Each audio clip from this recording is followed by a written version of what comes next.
ये नतीजे में तब्दील हो पाएंगे, ये भी देखना काफी अहम होने वाला है, क्योंकि एक समय ऐसा भी था, कहा जा रहा था कि सम्राट चौधरी की जो सीट है वो फंसती हुई नजर आ रही है। लेकिन अभी फिलहाल रुझानों में सम्राट चौधरी डिप्टी सीएम है, वो आगे बढ़ते हुए नजर आ रहे हैं, आगे निकल रहे हैं। इसी बीच एक और बड़ी खबर, 11 सीटों के रुझान आ गए हैं, जिसमें 4 सीटों पर एनडीए को बढ़त और 10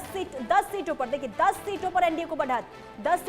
को बढ़त फिलहाल मिलती हुई नजर आ रही है। 22 सीटों के रुझान हम आपको बता रहे हैं, जिसमें 10 सीटों पर एनडीए को बढ़त, 9 सीटों पर महागठबंधन आगे है। यानी कि यहां पर देखिए मुकाबला कांटे की टक्कर का भी रुझानों में सामने आ रहा है, और 3 सीटों पर अन्य इस वक्त आगे है। जो रुझान हम आपको बता रहे हैं ये 22 सीटों के हैं। 22 सीटों में 10 सीटों पर एनडीए को बढ़त, 9 सीटों पर महागठबंधन और अन्य के खाते में 3 सीटें जाती हुई रुझानों में नजर आ रही है। हालांकि देखिए मुकाबला रुझानों में भी काफी दिलचस्प और का नजर आ रहा है, लेकिन देखना यही होगा कि आगे आखिर होता क्या है, क्या जो ये रुझान, क्योंकि अभी बहुत शुरुआती दौर है, अभी कुछ भी कहना बहुत ही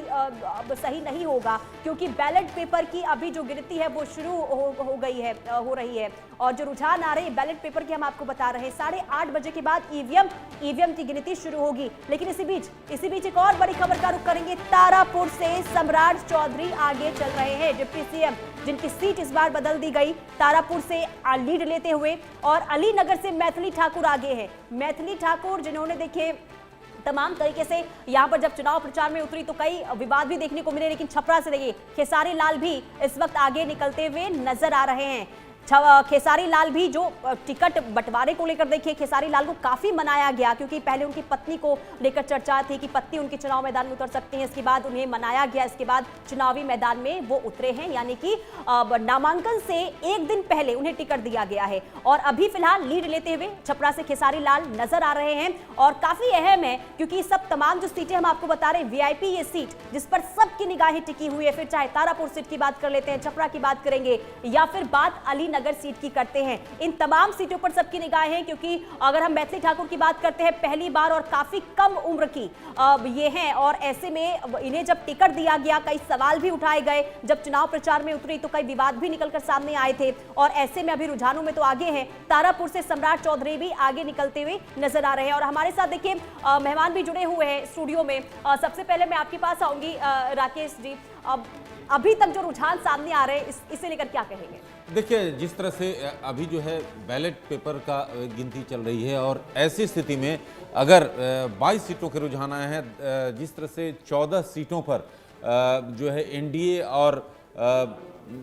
12 सीटों पर जो है महागठबंधन, इसका मतलब ये साफ है कि कांटे की टक्कर आपको मुकाबला देखने को मिलेगा। जिस तरह से हम लोग लगातार स्टूडियो में इस बात को लेकर चर्चा कर रहे थे कि मुकाबला कांटे का होगा, और उसी तर्ज पर जो है रुझान देखने को मिल रहे हैं।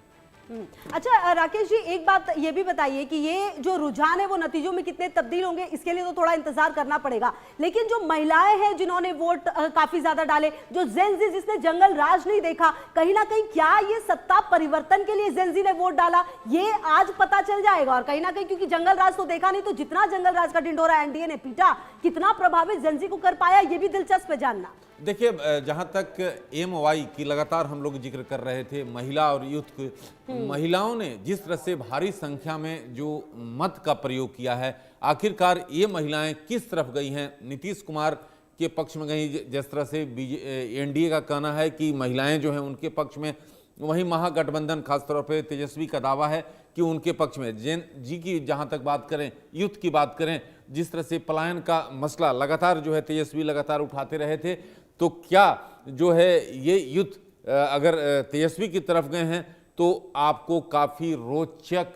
परिणाम देखने को मिलेंगे आपको। बिल्कुल, हमारे साथ राहुल लाल जी भी बने हुए हैं। राहुल लाल जी, क्योंकि देखिए अगर हम युवाओं की बात करते हैं तो युवाओं पर सबकी निगाहें टिकी रहती है, लेकिन इस बार युवाओं को साधने की कोशिश जन स्वराज की तरफ से भी हुई है, तो क्या माना जाए कि आरजेडी और जन स्वराज में युवाओं का वोट बढ़ता हुआ नजर आएगा?